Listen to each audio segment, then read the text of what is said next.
পৃথিবীর মধ্যে 6টি শ্রেষ্ঠ দোয়া, এই দোয়াগুলোর আমল যদি কোনো বান্দা বান্দি করতে পারে তাহলে পৃথিবীতে যতগুলো দোয়া আছে তার ভিতরে এই দোয়াগুলোই সর্বশ্রেষ্ঠ দোয়া বলেছেন নবী করিম সাল্লাল্লাহু আলাইহি ওয়াসাল্লাম।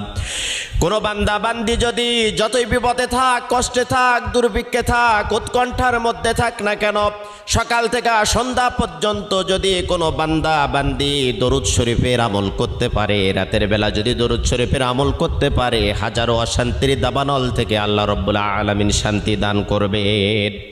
1 নম্বরে দরুদ শরীফের আমল করবেন। 2 নম্বরে ইস্তেগফার।